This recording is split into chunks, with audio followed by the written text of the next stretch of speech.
आपला आवाज कोकण 24 तास। मुंबई गोवा महामार्गावर ठेकेदारांच्या बेजबाबदारपणामुळे संगमेश्वर तालुक्यातील कोळंबे येथील श्रीमती कमलाबाई पांडुरंग मुळे हायस्कूल आणि ज्युनियर कॉलेजमध्ये शिकणाऱ्या विद्यार्थ्यांच्या आणि शिक्षकांच्या जीवाला धोका निर्माण असल्याची भीती संस्थेचे अध्यक्ष नयन मुळे यांनी व्यक्त केली आहे आणि शासन आणि प्रशासनाच्या कारभारावर जाहीर नाराजी देखील व्यक्त केली आहे। माझं नाव नयन गणेश मुळे, मी या संस्थेचा अध्यक्ष आहे। मी हे मामलेदाराकडे 1 वर्षापूर्वी अर्ज दिलेला आहे की या इमारतीला रोडपासून धोका आहे। त्याच्यानंतर कलेक्टरला 2दा ते 3दा दिलेला आहे अर्ज। प्रत्येक वेळी अर्ज देऊन त्यांनी आज तागायत जराही चौकशी केलेली नाही। परवा हे ज्यावेळी नवीन आणखी कोसळलं त्यावेळी त्यांनी पत्र दिलं की ती मुतारे आहे तिथे मुलं जायला बंद करून टाका, त्याला धोका आहे म्हणून। काल ते पोल एक पडला आहे आणि इमारत ही जमिनीवर उभी आहे आणि इमारतीपासून साधारण एक 15 मीटरवर धरण कोसळले, तरी त्याच्याकडे कोणीही लक्ष दिलेलं नाही की कोणतंही लेखी उत्तर। 400 विद्यार्थी शाळेत आहेत आणि त्या विद्यार्थ्यांना विद्यार्थी कर्मचारी असे धरून साधारण 450 लोकांना धोका त्या एका गोष्टीमुळे। आणि ही इमारत आम्ही नवीन बांधलेली आहे आणि याची पहिल्यांदा कल्पना दिली होती।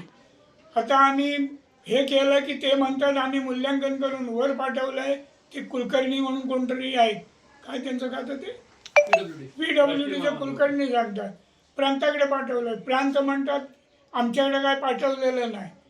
बरं, आम्ही त्यांना असं सांगतोय की तुम्ही काही ते करा, पण विद्यार्थी कुठे बसवायचे आत्ता, किंवा आता विद्यार्थ्यांना लघवीला कुठे जाणार?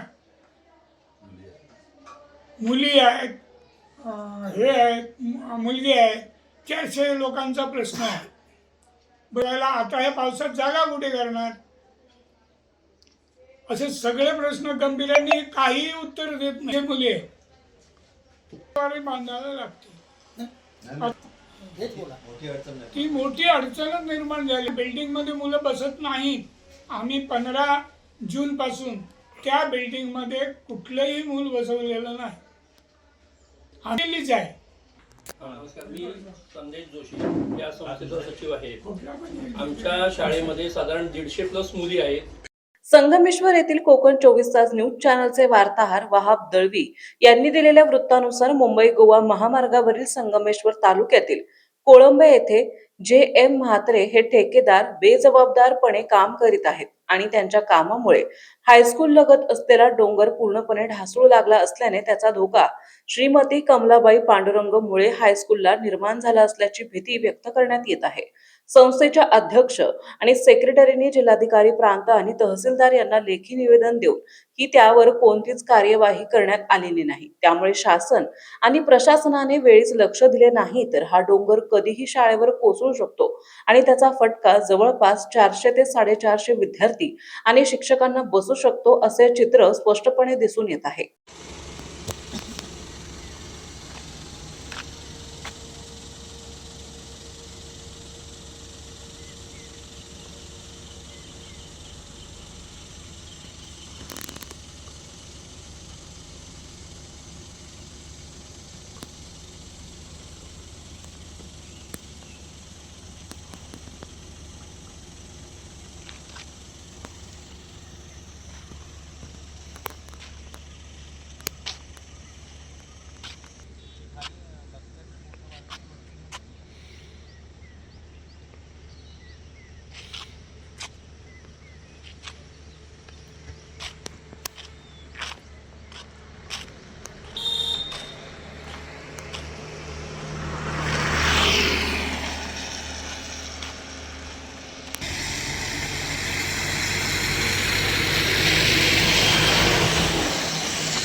संस्थेचे सेक्रेटरी संदेश जोशी यांनीही ठेकेदारांच्या कामकाजावर आणि प्रशासनाच्या वेळ काढूपणावर जाहीर नाराजी व्यक्त केली आहे.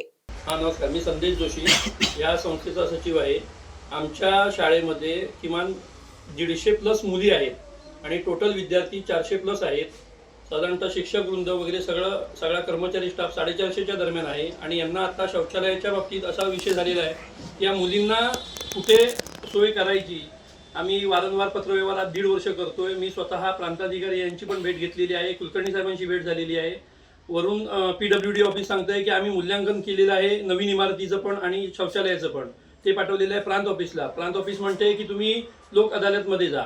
आता जर मूल्यांकन झालेलं आहे तर लोक अदालतमध्ये जाण्याची काही गरज नाही, कारण 50 फुटावर साधारणतः 50 ते 60 फुटावर आमची इमारत आहे. उद्या जर ह्या इमारतीचा काही दगाफटका झाला, त्याच्यात विद्यार्थी असले किंवा अन्य काही असेल तर त्याला जबाबदार कोण राहणार आहे? आम्ही ही इमारत वापरायची, आमची ही 2017ला पूर्ण झालेली इमारत आहे, नवीन इमारत आहे 7-8 वर्षाची. ही वापरायची की न वापरायची ते सुद्धा अजून प्रशासनाकडून कळवलं जात नाहीये. नेमकी भेट कोणाची घ्यायची, कितींदा भेट घ्यायची आणि किती पत्रव्यवहार करायचे, या सगळ्यांचा लेखाजोखा करून आम्हाला त्वरित आमच्या संस्थेला, आमच्या शाळेला आणि विद्यार्थ्यांना बेसिक करून मुलींना, आज मुलींची सोय अतिशय कठीण झालेली आहे. दैनंदिन परिस्थिती अशी दैनिक ही झालेली आहे परिस्थिती. तर तातडीने त्याच्यावर प्रशासनाने उपाय करावा. SKPM हायस्कूल कळंबे या प्रशालेचा मुख्याध्यापक राजेंद्र लक्ष्मण खांबे.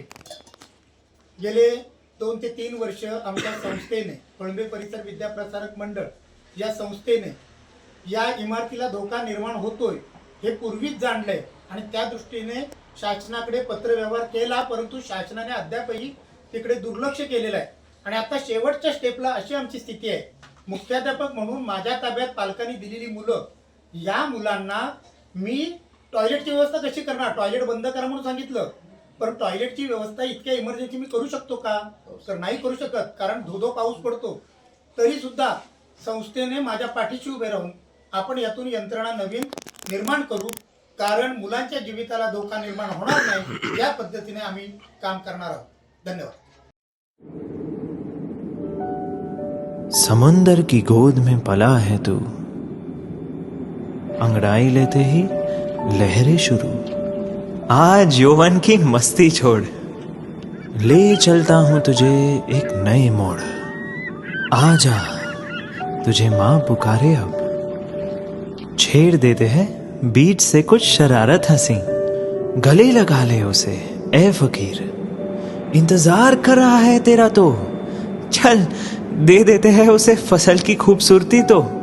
आजा तुझे माँ पुकारे अब, उन्हें भी देनी है एक नई पहचान. आजा तुझे माँ पुकारे अब. फिनोलेक्स पाइप्स पहुंचाए पानी को अपनी माँ के पास. महाराष्ट्रातील तसेच कोकणातील महत्त्वाच्या बातम्या पाहण्यासाठी कोकण 24 तास न्यूज चॅनलला यूट्यूबवर सबस्क्राईब करा आणि बेल आयकॉन प्रेस करा.